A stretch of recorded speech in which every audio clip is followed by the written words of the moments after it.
Olá, querido, a paz de Cristo Jesus, mais uma vez para você, pastor Adriano Moreira, nessa oportunidade, continuando o assunto de que começamos na semana passada. E agora, o que esperar? E eu gostaria muito que você, que sempre está conosco, nos acompanhando, ou você que esteja pela primeira vez conosco, você se inscrevesse em nosso canal, torne-se o nosso inscrito, que você clique no sininho, que você compartilhe, que você curta, e faça seu comentário. E você que já é inscrito, que você não só curta, mas também faça o seu comentário. Nos siga em nossas redes sociais, no Instagram, no Facebook, no Twitter, e nos permita chegar a muitas outras pessoas e a muitos outros lugares. E agora, o que esperar é o tema que nós estamos continuando nesse vídeo de hoje. E eu gostaria muito que você continuasse a nos acompanhar.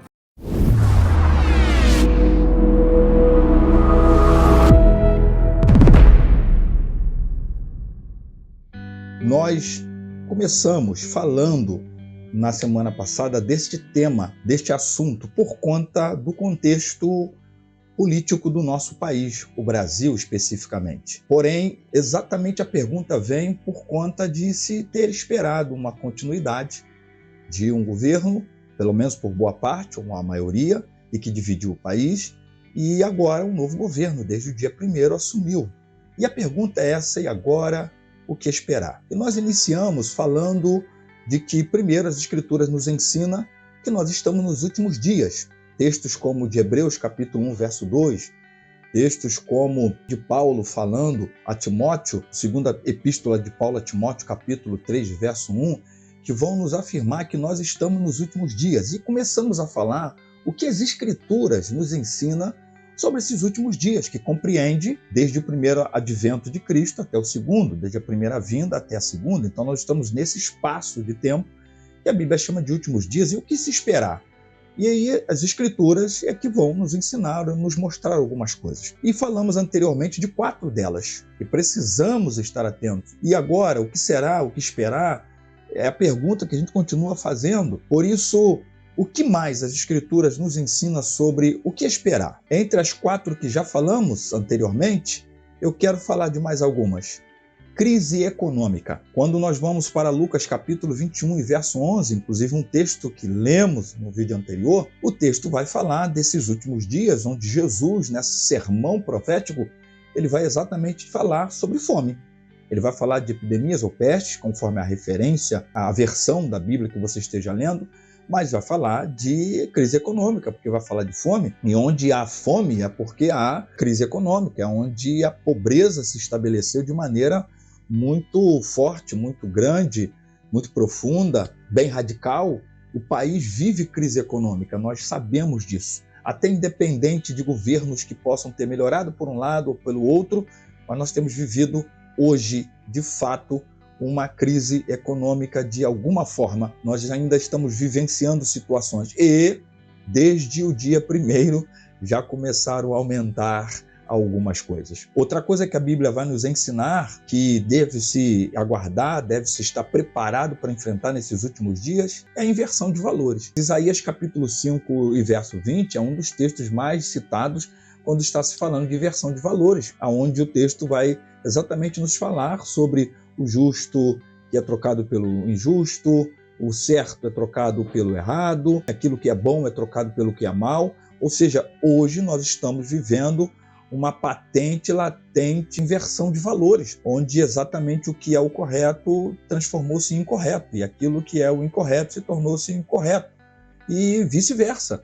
Certo pelo errado, errado pelo certo, o bom pelo mal, o mal pelo bom. E, infelizmente, está sendo essa uma das características desses últimos tempos e desses últimos dias. O que mais as Escrituras nos ensinam sobre, e agora, o que esperar nesses últimos tempos? Coisificação da vida humana. O texto de 1 de Timóteo, capítulo 6, verso 9 e verso 10, vai nos ensinar que não devemos viver pela questão do dinheiro. Inclusive, Paulo vai dizer que muitos amam o dinheiro e que o amor do dinheiro é a raiz de todos os males. Essa tem sido uma das razões que tem transformado o ser humano em uma coisa, em um objeto. Ou seja, por conta de dinheiro, por conta de posições, por conta de privilégios, o ser humano não tem sido mais tratado como humano. Nós estamos vivenciando hoje uma desumanidade muito grande. As pessoas, por conta do poder, por conta dos seus interesses pessoais, vão tratando o próximo como objetos, como coisas, como qualquer outra situação. Paulo também vai dizer em 2 de Timóteo, no capítulo 3, do verso 1 ao 5, a respeito de algumas características que seriam características desses últimos tempos, desses últimos dias. E ele vai lá, inclusive, dizer sobre amantes de si mesmos. É uma das muitas características que Paulo vai dizer lá. E quando você vai também para Tiago, no capítulo 5, do verso 1 ao 6, Tiago vai falar, inclusive, daqueles que eram os patrões, daqueles que eram os senhores, daqueles que tinham o poder nas mãos, que pudessem tratar os seus empregados com dignidade, com salários em dias, com o salário correto, enfim, que não houvesse escravidão, que não houvesse exploração, que não houvesse opressão. Esta coisificação, ela já impera na vida da humanidade há muito tempo, infelizmente até no meio evangélico também, onde coisas estão valendo mais do que pessoas.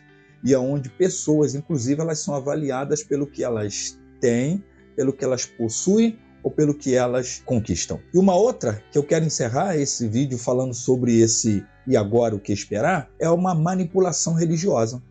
Porque Jesus também vai profetizar isso em Mateus capítulo 24, verso 11, quando ele vai exatamente falar de falsos profetas. E olha, nesse contexto de Brasil principalmente, como tivemos manipulação religiosa, inclusive para decisões políticas, tivemos muitas manipulações religiosas.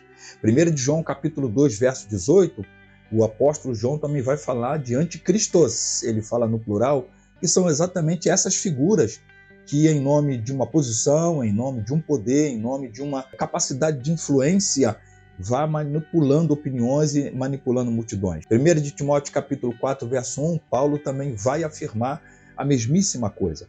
Ou seja, a religião ela é manipulada muitas vezes em favor de interesses de quem está no poder, de quem está governando, de quem tem sede de poder. E essa associação entre o poder religioso e o poder constituído, isso já a história da igreja nos conta. Desde Constantino a gente já sabe sobre isso. Falsos mestres, falsos profetas. E o que dizer então da religião de hoje? Por isso, nesse vídeo eu estou encerrando esse ponto da pergunta e agora o que esperar, mas eu quero que você continue me acompanhando, porque eu quero também compartilhar com você na seguinte pergunta: e agora? O que fazer? Porque é isso que as Escrituras nos ensinam, para que a gente não tenha qualquer falsa esperança sobre o hoje ou amanhã, em nenhum salvador da pátria. Eu e você, como cristãos, temos que orar. De novo, uma recomendação do apóstolo Paulo, 1 Timóteo 2,2, que devemos orar por todos os reis, por todas as autoridades constituídas, por todos que exercem autoridade, exatamente para que a gente possa viver uma vida mansa, tranquila, com toda piedade, com todo respeito. Porém, eu e você orando, eu e você compartilhando o melhor possível uns aos outros, eu e você fazendo a implantação do reino de Deus, justiça do reino de Deus no dia a dia, fazendo boas escolhas, temos que cooperar para o bem. Porém, precisamos estar esperando esses sinais, que são sinais dos últimos tempos, sinais dos últimos dias. Então, não deixe de assistir os próximos vídeos, porque falaremos sobre e agora o que fazer. Então, te espero lá. Até a próxima, assim querendo Deus.